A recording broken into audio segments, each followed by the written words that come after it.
Namo tassa bhagavato arahato samma sambuddhassa. Namo tassa bhagavato arahato samma sambuddhassa.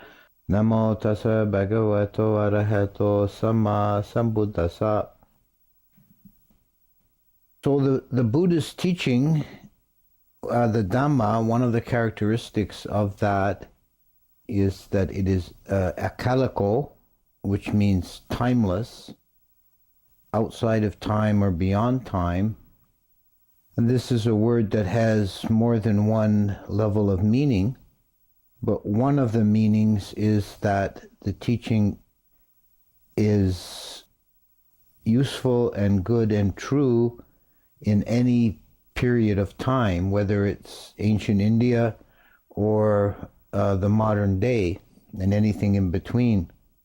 It's not something that is specifically true only for one historical context. So this we can bear in mind, but there's also another aspect to the Buddhist teaching in that it was given in a specific context, in a specific geographical, cultural, historical moment. And it's useful for us to understanding the Buddhist teaching to be able to see it, as it were, through ancient Indian eyes, and to put ourselves in the space of his contemporary students and audience. This can be difficult for us. We live in a quite different time and place. And some of the misunderstandings that arise about the Buddhist teaching, I think, comes from the tendency of moderns to anachronistically put their ideas and values and assumptions back into the ancient context. So they miss some of the nuances of the teaching. You can find in the suttas, when you read a sutta, that very often, particularly in the Digha and Majjhima, you'll see very often that there'll be a framing paragraph at the beginning telling us who the Buddha's audience was, whether it was lay people or monks, and whether it was a large crowd or a small group, and what city it was in, or so forth. And this can often help us to understand the teaching, the specific teaching, because the Buddha did pitch his discourses to the specific audience very skillfully. So in this talk, I would like to explore a little bit of the background of India at the Buddhist time, so we can begin to fit the Buddhist teaching into that picture. India has always been, from the beginning even down to the present day, it's been a very diverse cultural area with many ethnic groups, many languages, many religions. And this was true in the 5th century BC, and it's true in the 21st century AD. If we go back to the Buddhist time, and let's first of all specify what that is. Traditionally, the Buddhist calendar is dated from the Parinibbana, or the passing away of the Buddha, at 543 BC as year one. But modern scholarship has determined that that date is at least 80 years too early, and the Buddha probably actually died sometime around 400 BC, which would put his birth at about 480. So he lived for those 80 years, roughly the 5th century BC. And the India of his time was a dynamic mix of influences. If we go back prior to the Buddha, we can see at least three roots that went into the shaping of the culture of northern India. Roughly the Ganges Valley is the area we're concerned with. The three roots would be the Harappan culture, the indigenous Dravidians of the Ganges, and the incoming Aryan tribes. Around 3000 BC onwards, for the next 1,000 years or so, there was a very urbanized and in some ways quite advanced civilization in the northwest of the area we're concerned with, in the Indus Valley region, that's called by modern archaeologists the Harappan culture, after one of the great sites. These people had an agricultural civilization. The Indus Valley at that time was much more fertile and productive than it became later. It has somewhat dried out since then, but at the time it was very rich enough to provide enough agricultural surplus to support large cities. And we don't know a lot about these people and their culture because no one has been able to decipher their writing. But they did live in large, very well organized cities that were laid out in quite rigid grid patterns, which indicates a high degree of central planning. They didn't grow up haphazardly. And they had, much earlier than anyone else, they had water systems to have running water and sewerage in the homes. And they seem to have been, from the archaeological evidence, they seem to have been a fairly egalitarian culture. There's not a great deal of difference in size between the largest and the smallest dwellings.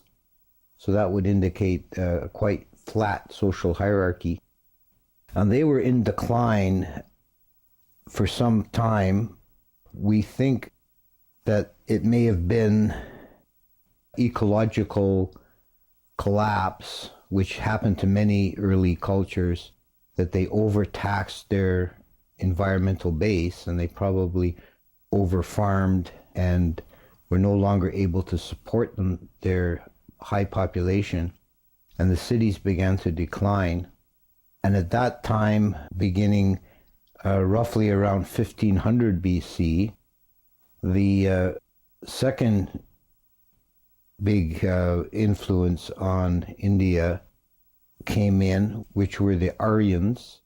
They were tribes of people from somewhere in Central Asia, or probably around the Caspian Sea area, perhaps in modern Kazakhstan. We don't really know for sure where they originated. One of their branches, the Iranian branch, in their Zoroastrian scriptures, they recount the movement of the Aryans from the far north. And they were, according to these scriptures, they were impelled to move by climate change, by the climate getting a lot colder. And this forced them south. In any case, they had early developed some technologies that gave them a significant military advantage over everybody else at the time, namely early domestication of the horse and the use of metal weapons, first bronze and then later iron. And using these advantages, they spread quite widely over Eurasia, into Europe, and south into Iran and India. All the languages that we call Indo-European spring from this root. So that's most of the European languages, as well as Iranian and many of the Indian languages, like Hindi and Bengali. The group that penetrated into India first overran what was left of the Harappan culture, which was already in decline. And at that time, these Aryans were at a cultural level that was quite barbaric, roughly the equivalent of like the Homeric age in Greece, the heroic age.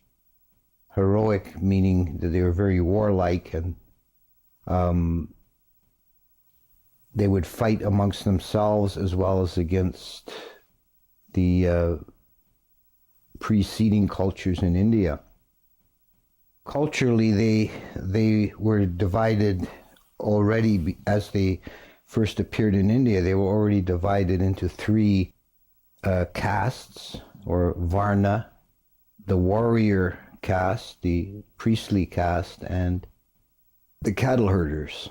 And their economy was, like many nomadic peoples, was dependent on domestic animals.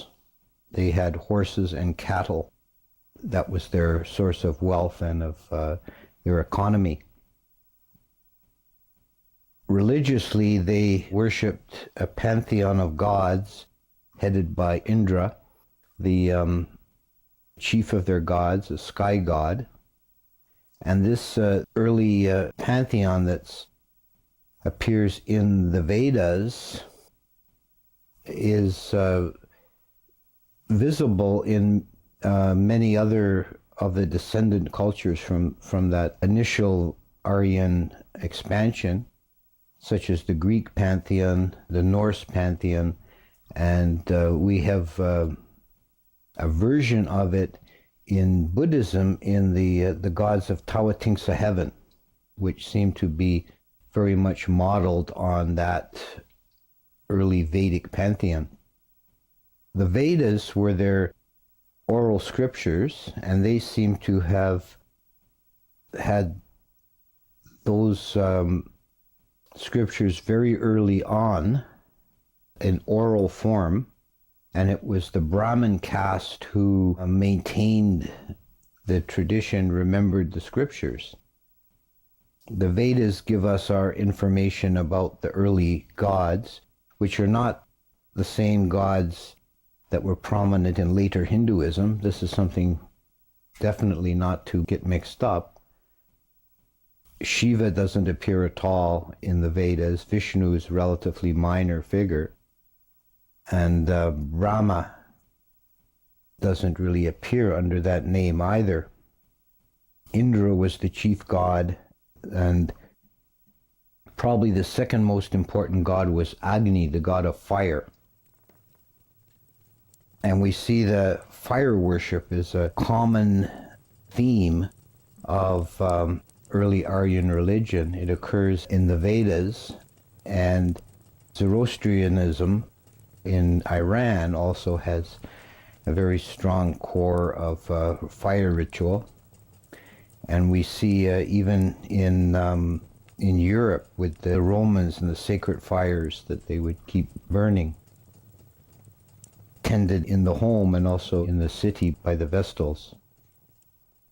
So the sky god and the fire god, they had also a pantheon of other gods, and the number of 33 does come up, which is also the number of the gods in Tawatingsa heaven in the Buddhist iteration.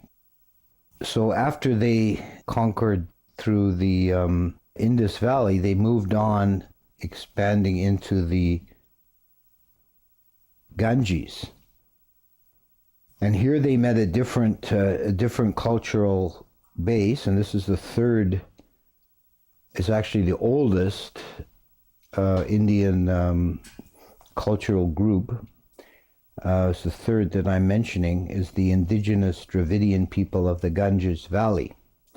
And at the time, they were quite primitive. They were in a kind of a Neolithic stage of civilization. And the Aryans' advance down the Ganges was slow because of the terrain. The whole area was thickly covered in jungle at the time, so it was a slow going for them, and they made much use of fire, which was has been considered perhaps one of the reasons Agni, the fire god, was so important in the early days. But they eventually conquered the whole of the Ganges Valley. They didn't fully displace the indigenous inhabitants, but they incorporated them into their civilization by adding them as the fourth and lowest caste, the Sudras, the laboring caste, and the Vasas, who were the cattle herders, evolved into being the merchant class as the Aryans settled down and settled into an agricultural and urbanized civilization and matured beyond their barbaric phase. Their political arrangement in the early times seems to have been in the form of republics. And when we say republics, we should be very careful not to impose modern ideas of what it means to have a republic. They certainly were not democratic in any way. They were assemblies of the heads of clans, so it was more like an aristocratic republic.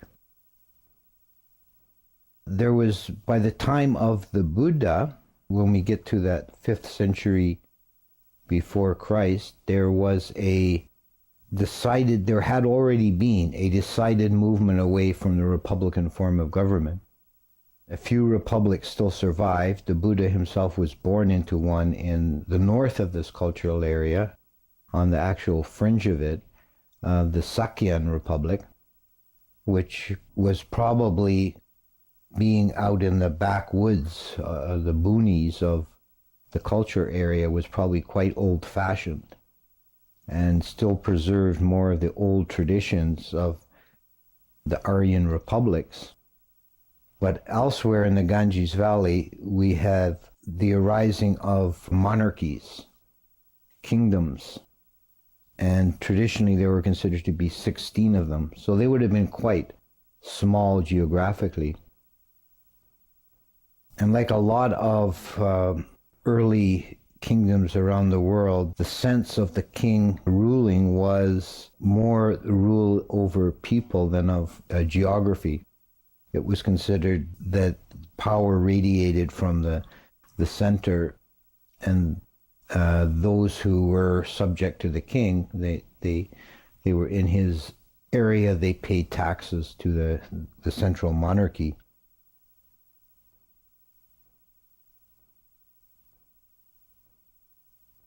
The two most powerful monarchies in India at that time were Magadha and Kosala, both of which the Buddha spent extensive amount of time in and became close to the kings of those kingdoms. The king would rule, the Raja is the king. He was considered to be the head of the Kshatriya class, and he would always rule together with a Purohita, a Brahmin, the head of the Brahmin caste, as his prime minister or vizier. The title was Purohita, and that was always taken from the Brahmins. So the actual rule was a kind of a dual rulership of the two highest castes. The two supreme castes were the warriors and the priests. The rest of society was divided into various occupational groups, but we didn't yet have the extreme subdivisions of the caste system as it evolved later in India. It was still very much just the broad categories of warriors, priests, merchants, and laborers. There were also the outcasts, who were those who performed occupations that were considered unclean, like leather work or refuse removal. They were the outcasts, or chandalas as they were called in the Pali. at the very bottom. They were considered outside of the caste system altogether. So we can see here also with the exclusion of the Chandalas, one of the cultural hallmarks of India right from the Harappan times was a emphasis put on personal and social cleanliness and hygiene. So the only way they could maintain a ritual purity and still get the dirty jobs done was to exclude the people who did those jobs from respectable society. So it was definitely not an egalitarian society. It was a hierarchical, very structured society. Everyone had their place and their functions. We can see a example of this in its ideal form in the Sagala Sutta, where the Buddha is talking to a layperson about the best way to conduct one's life in society. And he meets this layperson who's doing a ritual worshiping the 6 directions. And the Buddha tells him, I will teach you how we worship the 6 directions in the discipline of the Buddha. And he identifies the 6 directions with 6 social relationships. He has this man representing an arbitrary center, and there's a kind of social mandala of relationships. He has those who are above him, those who are beside him, and those who are beneath him. He has relationships with his friends, with his wife and children, with his workmen and servants, with the holy men and Brahmins, and so forth. And in each type of relationship, there is a reciprocal exchange of the performance of duties. And this was an important social concept, that the harmony of the society was preserved when everybody performs their duties. And the duties are reciprocal, they're symmetrical.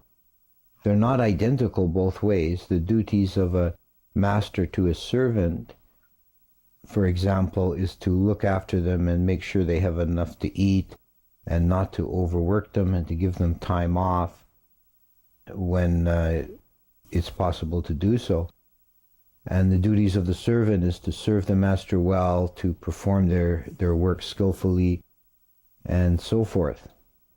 So, and if both parties perform their duties, then there's harmony.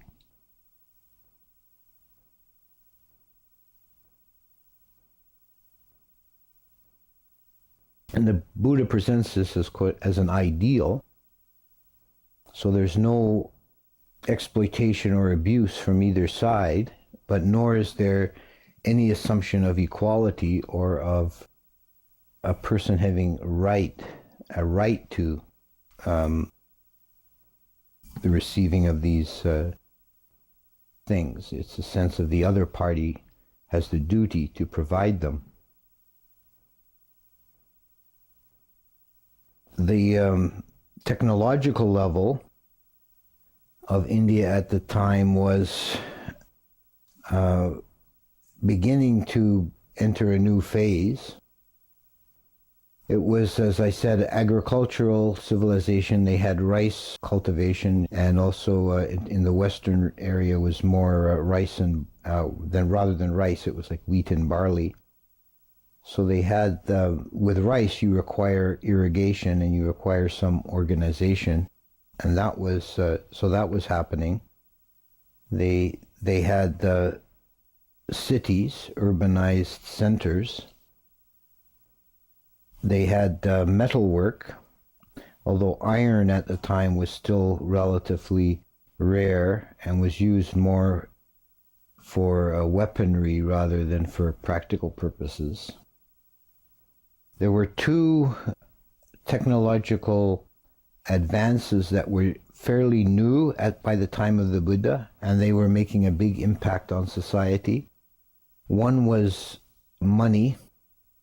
The use of a currency is something that has a very profound effect on a civilization when it first begins to use it and replaces barter, because it opens up the economy and it also makes trade more lucrative and productive.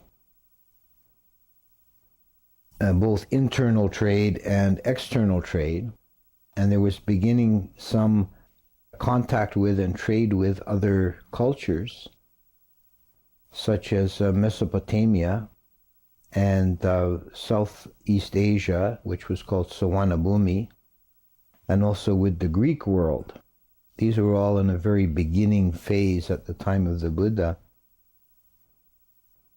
It seems that India did not have a lot of seaborne commerce at the time, but that was the beginning of it. We see in the Jataka stories, there's sometimes stories of merchants going to sea, but you do get the feeling from these stories that it wasn't, it was a very perilous adventure, because most of these stories in the Jatakas, the sea voyages end in shipwreck. So there is a hint in at least the one passage in the Digha Nikaya that the Buddha knew of the existence of the Greek civilization, because when he's criticizing the Brahmins who held that the caste system was divinely inspired, the Buddha was maintaining it was a human invention. It was just a social convention. It didn't have an ultimate reality. He said, consider the Yonas, meaning the Greeks. Yona is the Indian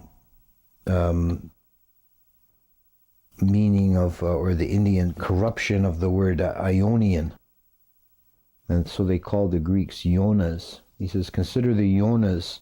They do not have a caste system like us. They only recognize two classes, free and slave. So the caste system was not primordial. It wasn't laid down by God. It was a human convention for purely practical purposes of dividing people by occupation. So we have mentioned often in the suttas and more so in the Vinaya of various amounts of money in kahapanas and mahakahapanas. This was the currency of the time, and this would allow a more sophisticated economy and the development of trading networks. The other technology that was of significant impact, although this really didn't have a big impact at the Buddhist time, it was a bit later, was writing, which was probably first beginning in India around this time of the Buddha's life. The Buddhist scriptures were not written down. No scriptures were written down at first. It seems like the first use of writing in India was for purely mundane purposes, such as the merchants keeping accounts or the kings sending diplomatic messages back and forth. It was probably even considered profane to commit holy texts to writing. They were preserved orally by memorization. And this was actually a very reliable means of transmission and preservation of the scriptures, because the method used was chanting in groups. So you would have a large group of monks who would learn by heart one of the Nikayas, and this is one of the reasons the Sutta Pitaka is divided into Nikayas, which means something like an assembly or a college. There would be a group of monks that learnt the Digha Nikaya by heart, for example, and part of their duties every day was to chant one of the suttas from the Digha all together as a group. And that would be self-correcting, because if anybody made a mistake, all the rest in the group would be able to correct that. So the suttas were preserved in that way for the first several hundred years. Religiously, at the Buddhist time, the Brahmanic religion was still the predominant or the establishment religion, and we should distinguish this Brahmanism, as it's generally called by modern scholars, from Hinduism. Hinduism, as we know it later, was a later development of the various roots of Indian thought. At the time of the Buddha, for example, the non-Vedic deities like Shiva were not important, if they were known at all. The Brahmins held the Vedas as their scriptures, and the Vedas were considered very sacred. It was actually a belief that the Vedas predated the universe, that the supreme God first created the Vedas, and then he created the universe as a vehicle for the Vedas to be expressed. The practice of the Vedic religion was very ritualistic. The Brahmins would perform sacrifices. And in very early times, there were probably human sacrifices. There are some hints of that, but that didn't exist by the Buddhist time, but there were still animal sacrifices. They were performed in a very minutely governed ritualistic manner with certain gestures and accoutrements and chanting. And it was a belief that if the sacrifice was performed exactly correctly, then the gods were compelled to perform their half of the bargain. So a lay person would hire Brahmins to perform a ritual, say for fertility of their field or for the health of their son, or some worldly desire to be fulfilled. And the Brahmins would have a specific ritual and a specific sacrifice to perform for that. And if the fellow didn't get what he wanted from the gods, that all that meant was the Brahmins had made some mistake either in the chanting or the gestures. It wasn't perfect, and we better try it again.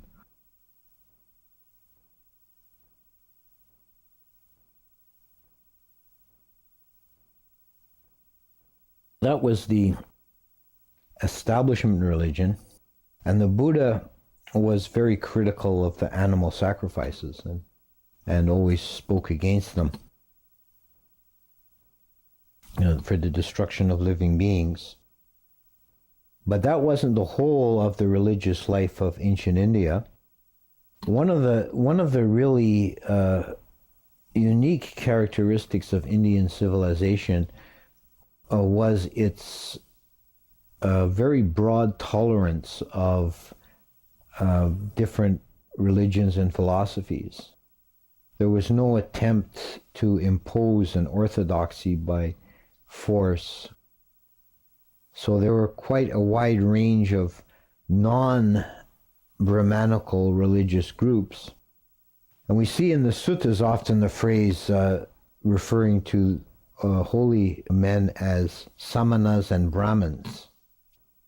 And the Brahmins we've spoken of, the samanas were men, and in some cases women, but mostly men, who would go off into the forest to seek higher states of consciousness, mostly by what they call tapas, which is self-mortification, various kinds of extreme fasting and exposure to extreme heat, or holding uncomfortable postures for long periods of time. And the Buddha himself, before he became the Buddha, the Bodhisattva, went through 6 years of experimenting with these kind of practices before he gave them up as fruitless. But it was a widespread movement in India, and these people were called samanas, and that's a word that's cognate with the word shaman. as we have in many cultures around the world, shamans, or a specific class of priestly individuals who go into trances or communicate with the spirits or gods. The Samana movement probably originated not with the Aryan newcomers, but with the primordial culture of India in the indigenous Dravidian tribes of the north. So the religious life of the time was a mixture of these different early groups that were merging and blending by this time into one civilization. The Buddhist order of monks, the Sangha, actually has some characteristics both of Brahmins and of Samanas. The bhikkhus are often called Samanas, and the Buddha himself was sometimes referred to as Mahasamana, the great Samana.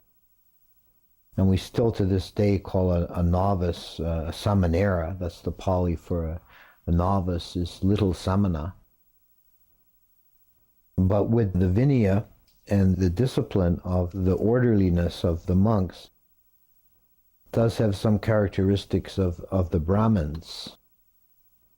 And in Buddhist countries like Sri Lanka and Thailand, the bhikkhus take up some of the role of the Brahmins as a priestly group.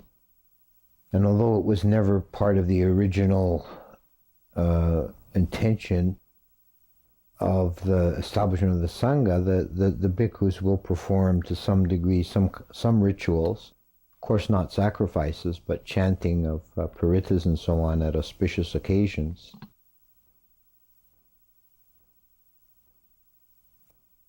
So the Buddha operated in this environment of ancient India. And one of the things we note about the Buddha's career, of his teaching career, is that he was free to move about the whole length and breadth of that culture zone, which is called in the Pali text, it's called the Middle Country, Majjhima Padesa, which refers to the Ganges Valley in northern India. And he preached to all classes of societies, from the chandalas, the outcasts, all the way up to the kings, and was respected and supported everywhere he went. So this was a very fortunate moment for the Buddha to come into the world, a fortunate time and place, some place that would not only tolerate but honor and revere a teacher of a new way of life, a new teaching, a new religion or philosophy. We can compare that to the experience of Jesus Christ, born into the Roman Empire, and his teaching career was cut short after 3 years and they executed him. That's unthinkable that such a thing would happen in India to a holy teacher. The Buddha, in his previous life, before he was born as Siddhartha Gautama, was spent in Tusita heaven. And it said that before he came down, and by that time he had completed all the bharamis, and he was just waiting to take birth and attain Buddhahood in the human realm. And it said before he took birth, he examined the conditions, the time and the place, for the suitability of the arising of a Buddha. So the arising of the Buddha in this account at that time was not accidental. It was an ideal time for the arising of a Buddha. It was a society that was supportive of the teachings, and a society advanced enough to have a culture and a civilization that would be receptive to the teachings. So this is a brief introduction to the conditions of India at the time of the Buddha. And in subsequent talks, I would like to explore the later developments, the establishment of the sasana, and the later developments in the Buddhist teaching. But for this time, I wanted to establish the background and the basis for the time and place of the Buddha.